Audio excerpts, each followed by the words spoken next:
Hello friends, Steve here, and we're going to do a tarot card reading today, but first we're going to set up a healing field so you can state these words out loud if you choose to. I connect to my deep self.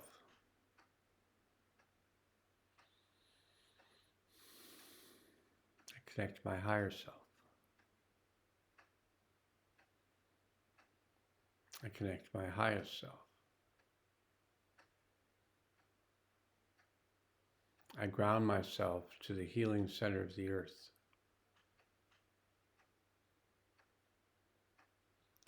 I open myself to the healing power of the One.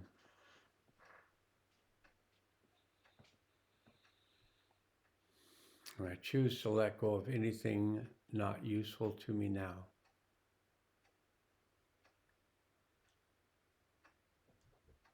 And if you'd like some help with changing,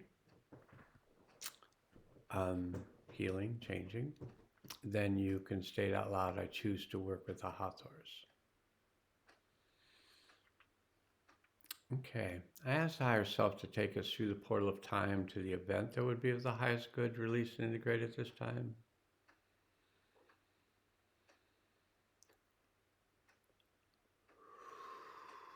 And I invite all souls to return to the event, release and integrate the energy of the event for themselves. And I ask that we all be placed in a field of protection while we do this work. Upon arrival at the event, I ask the higher self to assist us to release and integrate all energies of the event, gently and easily, fully and completely on all levels and through all space and time. Okay, the field is set up, and if you're here just to work with the energy of this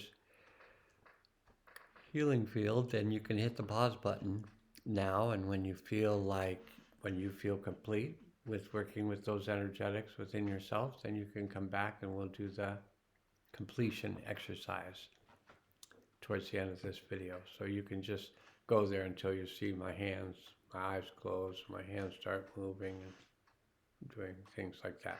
I might be doing those anyway, I'm not sure. Okay, so today we have, I used to do these readings referring to, the past, present, and future. But now I am,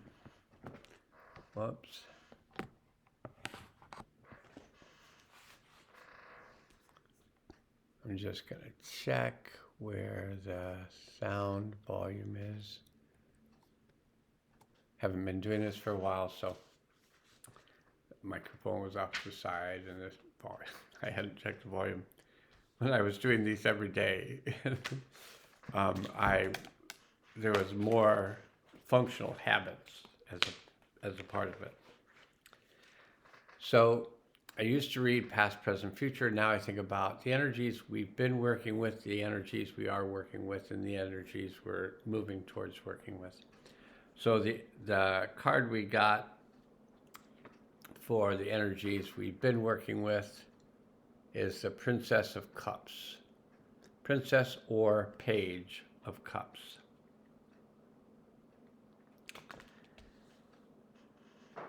And it has to do with the number 11, and 2, because 11 is 2, which is about healing. It's about choice, intentionality, sensitivity, intuition, psychic wisdom, and duality. The cups are about emotions, about our connections, our love, our intimacy, our community intuition, and it's associated with the heart. Key words are artistry, empathy, intuition, drifting between worlds, imagination and compassionate questioning. And so the words around the page for Princess of Cups in this book are, the world can be a harsh place, one that paints vulnerability as weakness, needs as cowardly, and emotions as foolish. But this page refuses to buy into that narrative, ignores rules or expectations that urge us to shield our hearts, and instead lets their emotions flow and breathe, take up space. They don't hide their delight in the world, in beauty and magic and coincidence. Instead, they laugh and cry openly, exclaim about new discoveries, invite others to see the world through their optimistic, joyful eyes. And when we're not afraid of expression of deep feelings, it makes it so much easier to connect and build community, to find others that are brave enough to live the same way.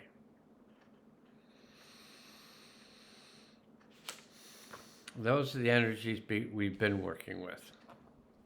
And then what the energies we're working with right now relate to the Two of Discs, which has the word change.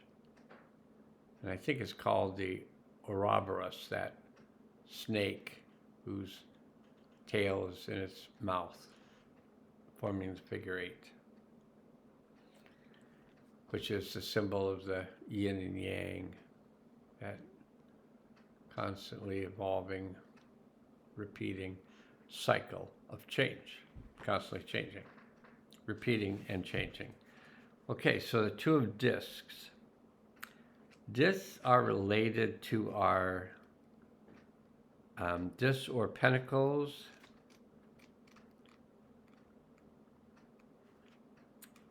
are related to our body. They're related to our possessions, that which we have to care for. The number 2 is related to sensitivity, intuition, psychic wisdom, choice awareness, and duality. The two of discs or pentacles is related to the earth. It's related to our resources, our health, our finances, our senses, our nature, legacy, and it's associated with the body. So currently, even, here are the words, even as we plant our tender new kernel of hope, we still have existing responsibilities and projects to manage. So it feels like growth is everywhere. At first, we're able to handle everything with ease, juggling and flexing in order to stay on top of everything. But this kind of effort isn't sustainable. And we know that we have to make some decisions, have to prioritize and delegate, have to think not just about today, but about all of our tomorrows. This need to shift and reorganize to make changes that allow us to keep growing toward the life that we want is a decisive action of the Two of Pentacles. So, and I've been hearing this from others, narrowing things down, paring things down so that we have possibly less to take care of, especially those things that we no longer need. Can we move those on to others? Can we get our lives more simple so the things that we have aren't taking all our attention and we're able to be more present? So I've heard just a lot of people working with this, a lot of people just moving more and more things out of their life and paring their life down and making it more simple and more manageable. So this has been a theme that I've been hearing more over the past week. I've heard it over other times as well, but people, it might be spring cleaning, but people are really like, do I really need to keep moving these things around? Do I need to keep dusting these things off? Is it time to let some of these things move on? Those are the energies we're currently working with. And then what we're moving towards is the Nine of Swords. And these readings are just currently, so you don't have to take it. We're going to be working with the Nine of Swords for ever. Thank goodness.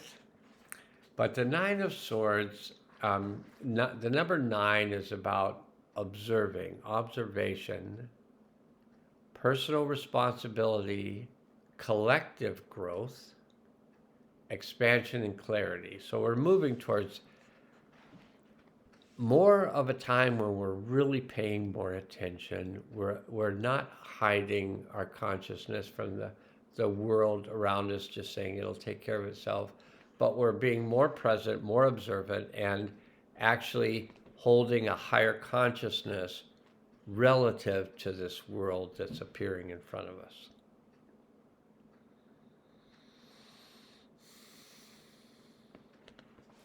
The key words for the Nine of Swords is nightmares.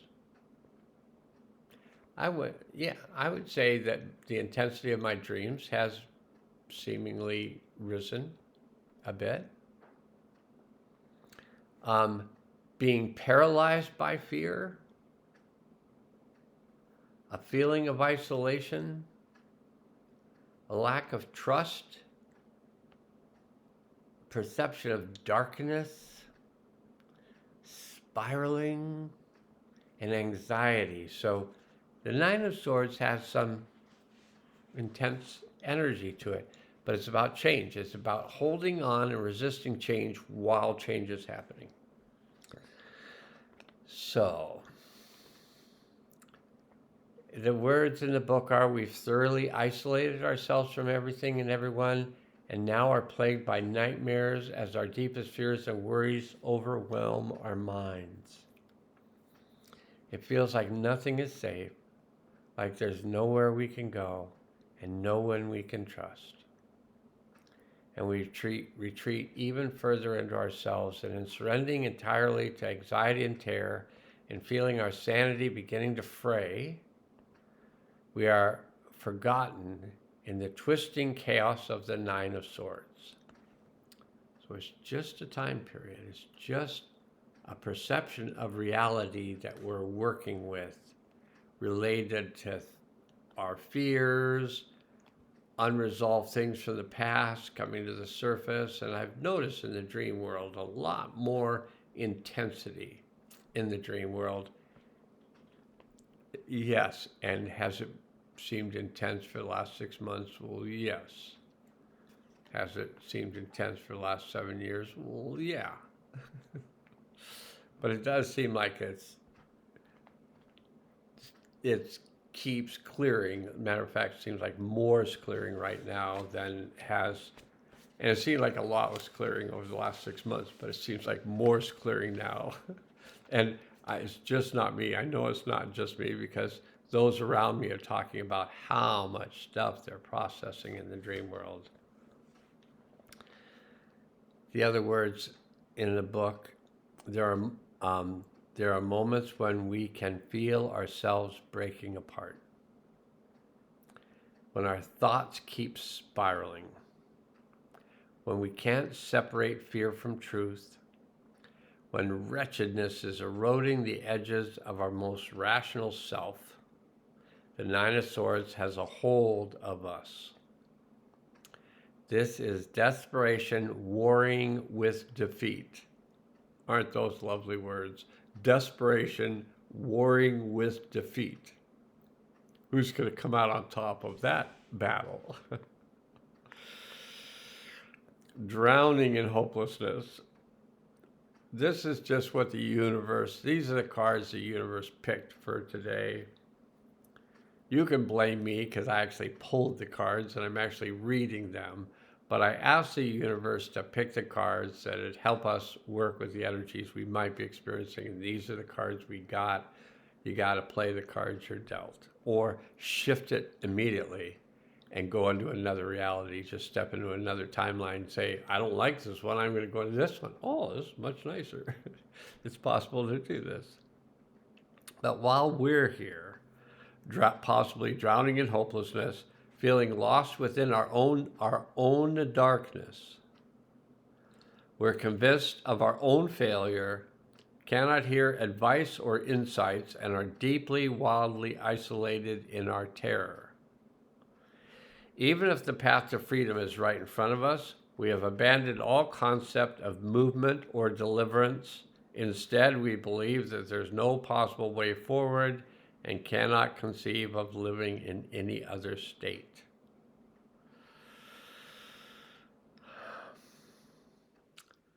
This is a grim, frightening sensation of powerlessness, reflecting the darkness that our minds are capable of creating. So remember that.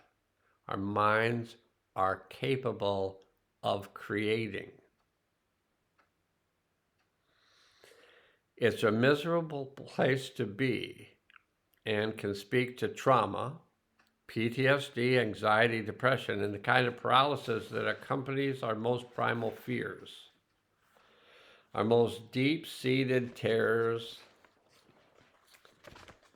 When nightmares tint our realities and we cannot untangle dreadful fantasy from true fact, it can feel utterly impossible to find our way back to the real world, whatever that is.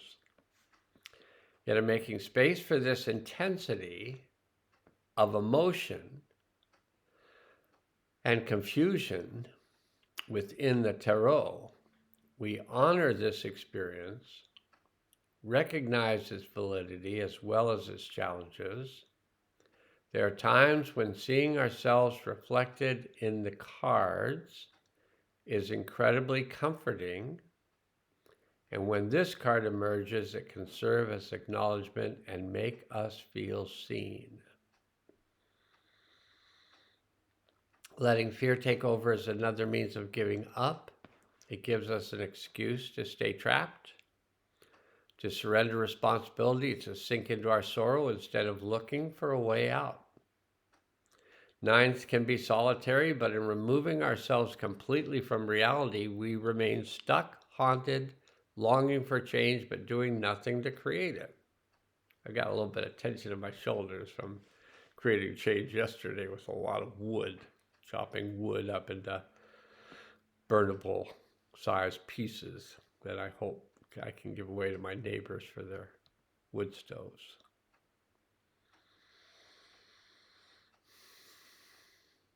Sometimes there's a kind of comfort in the sensation, feeling,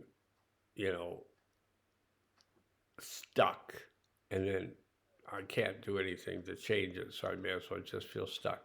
Sometimes there's a kind of comfort in the sensation, a release in refusing to make progress, permission or even encouragement to wallow in our own misery.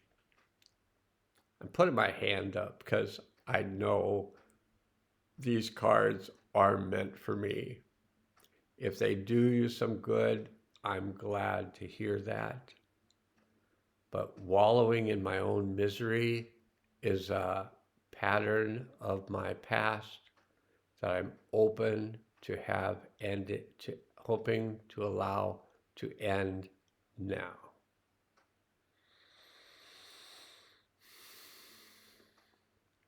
I choose to stop wallowing in my misery. I choose to do something about it by being present and holding a space for change and taking action when I see that it would be useful.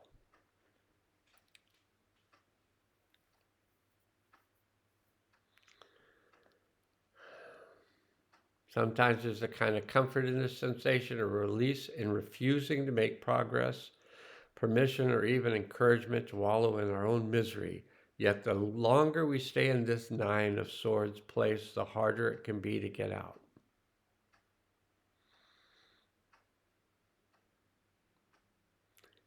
We must take active steps to show ourselves love and compassion. Must be intentional about dealing with the severity of the situation. Must use wisdom to assess our convictions and find truth rather than scrambling for lost control.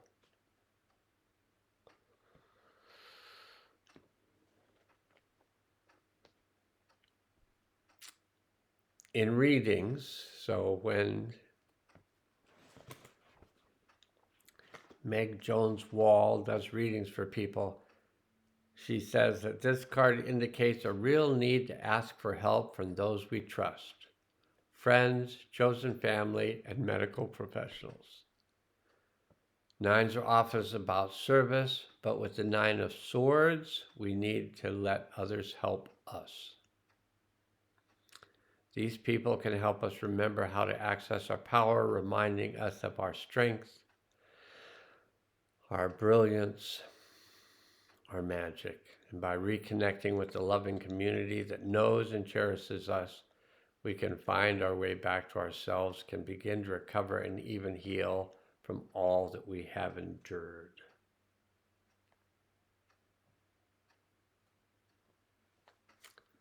And they have here a journal prompt, and I'm just going to read it to you because it's short.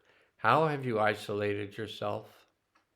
And how might that be contributing to any feelings of hopelessness, loneliness, or pessimism? Where are your doubts taking over, and what would help you find your way back to reality? Which repetitive thoughts are you clinging to, and why? Where is fear shaping your perceptions?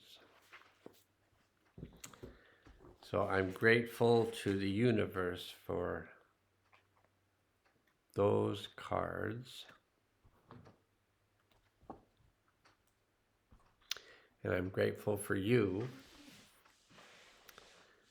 for watching and sometimes commenting on these videos, because your comments help a lot of people. So a person will make a comment, and that, like, we had one person make a comment, and they disappeared after that comment, but it was an interesting comment, and I think there were 23 comments as in relationship to that comment. So one of the things you can do for others is you can say, if you've been working with these various energies, you can write, yeah, I've been working with this stuff, and here's what I've been doing, and this has helped me. Just speak from yourself and just offer what has worked for you into the world, which affects your community, which is the world. Your bigger community is the world. But do write, because that is very useful to have this interaction, and it takes us out of this isolation. Okay, so that's it for the tarot reading for today, and then I'm going to close the healing field. If you don't feel like you've completed the work you were doing with it, then go ahead and hit the pause button and come back to it.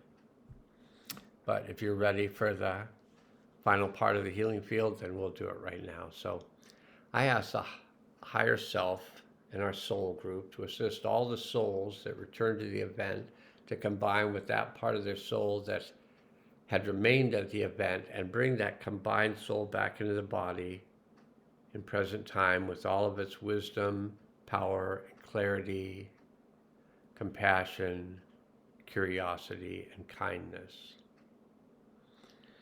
And with joy and peace, I ask all souls to ground themselves into the healing center of the earth and open up the portal for the delivery of the new energies into the earth at this time.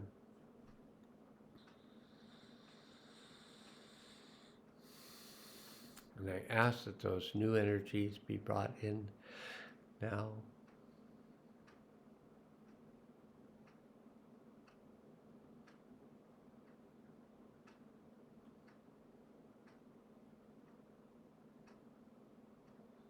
And I ask that these new energies be grounded.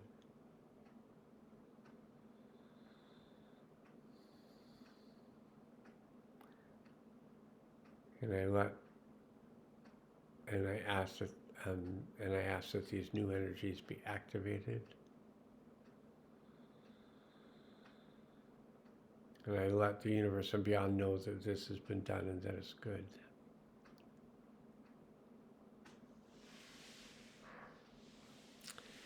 So thanks each and every one of you who participates in these videos and participates in the healing fields. I hope the Mayan calendar readings and the tarot card readings are helpful in you navigating the world as you're experiencing it currently. But my appreciation is mainly for your willingness to work with these healing fields, which sometimes can be working with some fairly intense energies. And yes, when you work with those energies and you release them and release and integrate those energies from unresolved events of the past, you affect your world. And the more of us who are doing this, the more effect we're having on the world, changing the world one heart at a time. Okay, appreciate it, and I'll see you whenever it is the next time to post a video. But for now I can change.